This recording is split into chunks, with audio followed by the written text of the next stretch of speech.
White Coat Summit in Washington, D.C. to talk about the things they disagreed with the media and how the government's been handling the pandemic. It was blowing up on Facebook with over 14 million views until Facebook took it down, and then President Trump actually shared the video on his Twitter account, and then Twitter took it down. So what's going on? Why did they do it? And what were the doctors actually saying? Well, it looks like New York Times journalist Kevin Roose was talking about it, and then one of the Facebook communications guys, Andy Stone, said yes, we removed it for sharing false information about cures and treatments for COVID-19. First, let's just take a quick look at his Twitter. He says he's the alumni from House Majority PAC, which is a Democratic Party PAC working for Democrats. Senator Boxer, a former Democrat. The DCCC, committed to electing, you guessed it, Democrats to the House of Representatives, and Jerry McNerney, of course, a Democrat. Just pointing that out, I'm sure there's no political bias here. So he said he removed it from Facebook for sharing false information about cures and treatments. If you can find the video, watch it for yourself and you can see what you think of it, but I actually listened to the whole thing before they deleted it on Twitter, and I took notes before they deleted it. Some things that stuck out to me is one of the doctors said that they have a web of fear and they're spreading so much fear. Dr. Fauci is and the mainstream media is, and to me that's completely true, and there are negative health aspects of fear. I say in almost every video that fear weakens your immune system and it has very negative consequences on your body, so does stress, but I've never heard Dr. Fauci talk about that. I've never heard most mainstream media talk about it. In fact, you can almost guarantee that they absolutely don't care. That's a part of science or health that they just seem to not want to talk about. So when a doctor talks about it on Facebook and it goes viral,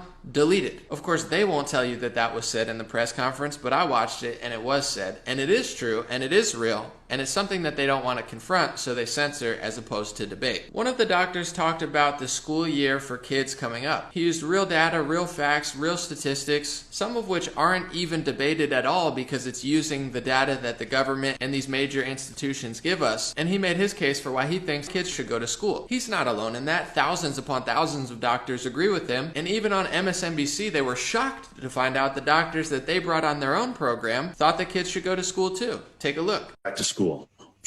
I will. My kids are looking forward to it. Yes. Period. Absolutely. Absolutely. As much as I can. Without a hesitation. Without a hesitation, yes. I have no concerns about sending my child to school in the fall. I would let my kids go back to school. Dr. John Torres, NBC News.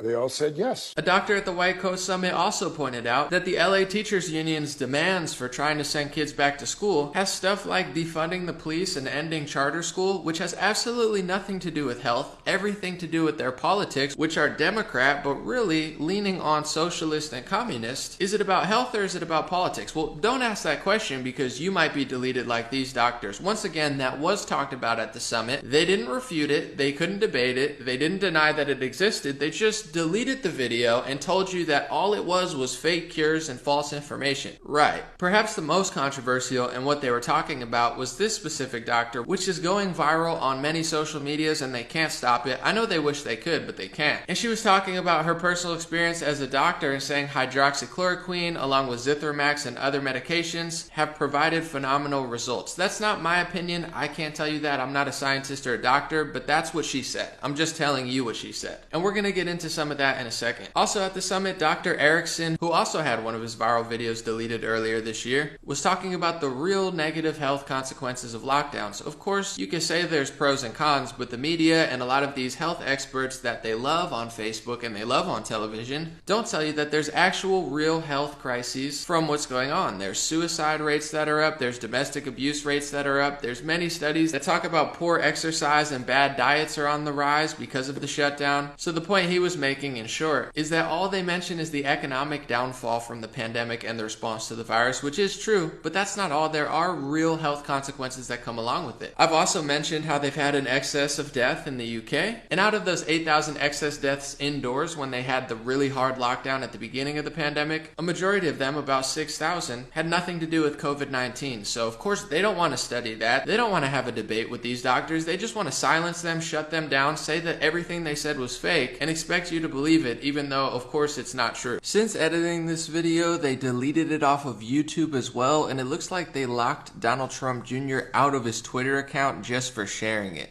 This is absolutely insane censorship. It's disgusting. Once again, these were just some of the things that I heard and took notes about before they deleted the video. I'm not saying that every single thing that the doctor said was true. I don't know. I'm just telling you, I heard a lot of really interesting stuff and a lot of very factual stuff that I can prove with facts, statistics, data, science, and that are completely 100% true, many of which I just mentioned. They love to censor, they love to silence, they love to point out a very small part and make an opinion about it, but they never tell you the whole picture. They delete that picture and say it never existed. So let's document history correctly before they burn more books. So on that note, I think they were really mad about what that one doctor said about hydroxychloroquine. Interestingly enough, in Newsweek this week, a Yale professor of epidemiology said the key to defeating COVID-19 already exists. We need to start using it, hydroxychloroquine. And that opinion piece was published in Newsweek. My question to Andy Stone or any of these Twitter or Facebook execs is, are you going to delete that Newsweek article? Does Newsweek have to take down all their publications? Does this Yale professor of epidemiology need to step down and delete everything he's ever made? Because according to the article, he has authored over 300 peer-reviewed publications and currently holds senior positions on editorial boards of several leading journals. Is he not an expert because he disagrees with Dr. Fauci? Is he not an expert because he disagrees with CNN? Is that how you guys enforce the website now? I'm not sure. If you listen to the news, you would think that nobody on the planet ever disagrees with Dr. Fauci. His word is the word of God, and any expert epidemiologist and doctor, whether it be frontlines or well-studied person at Yale or Harvard, 100% agrees with him, and disagreeing with him is a mortal sin that will get your YouTube channel deleted. That's the message I get when I listen to them, but I know it's not true because I actually do research, and I read this Newsweek article, Dr. Fauci backed controversial Wuhan lab with US dollars for risky coronavirus research, and in that article, many people disagreed with him, including Tom Inglesby of Johns Hopkins University, Mark Lipsitch of Harvard, and Richard E. Bright of Rutgers. So there's thousands upon thousands of doctors and experts that disagree all the time, which is okay in a normal free society with the First Amendment. But apparently in this new world that Facebook, YouTube, and Twitter want to create, disagreeing with the experts or the television is a mortal sin that can get your video destroyed at any second. One of the things they were mad about was they said you don't need a mask. I guess that's enough to get your video deleted now. Weirdly enough, Dr. Anthony Fauci said that earlier this year in 2020. Take a look. Now in the United States,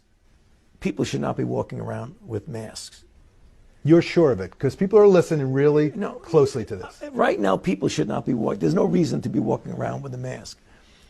When you're in the middle of an outbreak, wearing a mask might make people feel a little bit better, and it might even block a droplet, but it's not providing the perfect protection that people think that it is.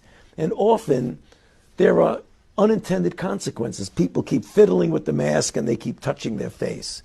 And can you get some schmutz sort of staying inside there? Of course, of course. And the strangest part to me is that Dr. Anthony Fauci has been in his position since the Reagan era. He's been there for decades. He's been an expert and he's been a leader for literally multiple decades. So despite this being his job for decades, he just figured something out in the last few months that he didn't know in January 2020. Seems a little bit odd to me, but I guess we're supposed to simultaneously believe everything he says and not believe everything he says. If you disagree with the World Health Organization, that's a mortal sin that can get your video deleted. But the World Health Organization has changed their mind back and forth multiple times, including pretty much every month of the pandemic, being way off in their predictions and advice. But that's something that someone else could tell you, because I don't know if I'm qualified to tell you the truth about how not everyone in the science world agrees, and not all of these bureaucratic institutions have an 100% accuracy. Like, for instance, the Lancet Journal had to retract one of their biggest retractions in modern history on hydroxychloroquine. Isn't it weird? Everything